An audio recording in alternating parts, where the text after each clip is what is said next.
When I started to bench press, I could barely do 60 kilos or 130 pounds. After some years of farming the bench press, I was able to do 120 kilos or 260 pounds for my first ever powerlifting competition. And that's the moment I started to struggle the most. I was hitting a big bench plateau that I'm sure a lot of you guys have also experienced. I couldn't break the 350 pounds barrier. And that's exactly the moment that we have to realize that strength will come with technique. And that's how, after learning and farming with those exact techniques, I'm now able to bench press over 400 pounds or 180 kilos for a body weight of 154 pounds or 70 kilos. Like I said, to achieve this, I used some specific bench press techniques that allow me to get the most out of the muscle mass that I have, but also my central nervous system. The first pro tip that I talked about in a previous video some weeks ago was about how to properly grab the bar in order to have the best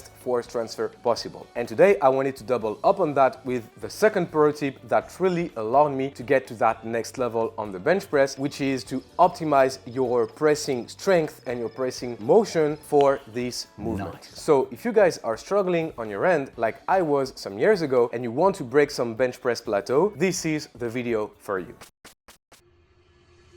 The biggest problem is that people don't realize that there are actually multiple ways to properly press the weights. And out of those ways, one is a good one and the other one is the one that we actually want to avoid. So if I'm pressing the weights like this, you would think it's a proper motion, but the problem with that is I'm moving my shoulders a lot, and that's something you definitely want to avoid during the bench press, because first, you'll have a weaker chest engagement, and we do want to engage our chest in order to press the most amount of weight. And second thing, during the bench press, it's our shoulders that are actually against the pad of the bench. So if your shoulders are moving throughout your pressing motion, then you don't have any stability that you can properly develop strength from. So like I said, there's this thing that we definitely want to avoid, which is just casually simply pressing the weights without any second thought. So how do we fix that? You're going to take a wall and you're going to position your shoulders against the wall. Now that I'm here, when the stick is low on my chest, instead of just moving my shoulders away from the wall, I actually want to imagine that I'm pressing against the wall with my head, with my shoulders, and from this position, I can now press the weights much more effectively. So as you can see, instead of just rolling forward and losing the contact of my shoulders with the wall, I actually want to keep all of that and just press in a straight line.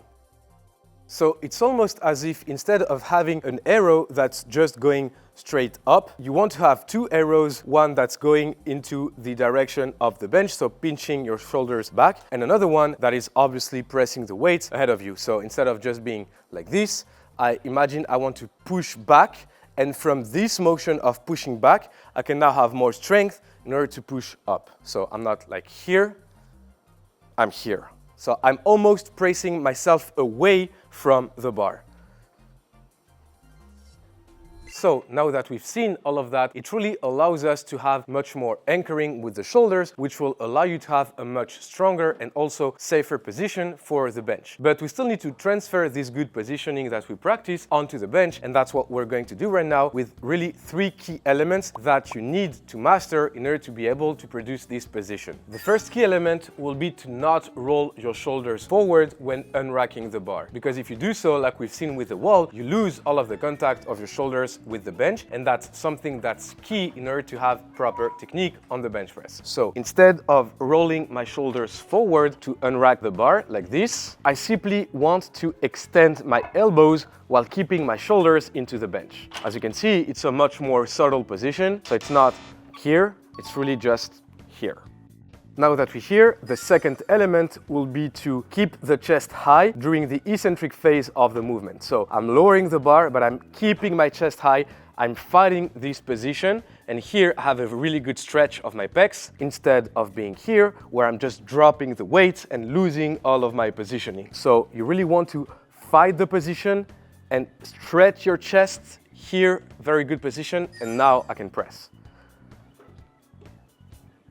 If some of you guys have a hard time loading the chest on the eccentric phase, you can grab a light resistance band, and on the way down of the bench, you imagine as if you want to spread the band apart, and that will really load your chest. Obviously, you cannot spread the bar apart as itself because it's not moving like a resistance band, but in the idea, it's pretty much the same thing that you want to accomplish. So when you're lowering the bar, you really want to stretch that band, which will load your chest. And like we've said, you need to fight the position. You need to keep your chest high. So number one, just extending the elbows. Number two, keeping the chest high, fighting the position to load my chest. And now that I'm here, I'm in the position that we want, where I can push with my shoulders into the bench and press from this position. So as you can see, I'm not trying to do this.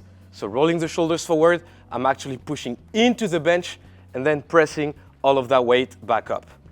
So to briefly summarize all of this video, you really need to understand that the goal is to press backwards, so into the bench, and then use that momentum to then press the weights up. And to be honest with you guys, in my opinion, that's the biggest technical aspect that I attribute my bench press strength to. So really understanding that you're using the bench to press from, that will be really key in order to develop your strength on the bench press.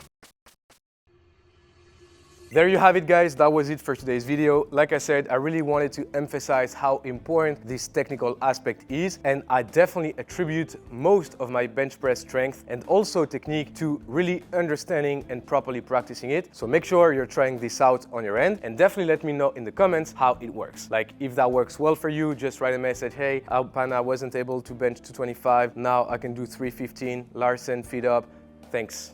You know, something like that. Anyways, hope you enjoyed. Really remember, we're almost at 50K followers. So if you want to help me out reach this milestone, definitely click the button in order to subscribe. And also, if you're really interested in the strength aspect of the bench press, you can follow my bench press strength program that will be linked in the description, or you can go to thepanash.app, and with just 1 monthly subscription, you can access this program on top of 15 other powerlifting programs. Hope you guys enjoyed. Catch you guys in the next one.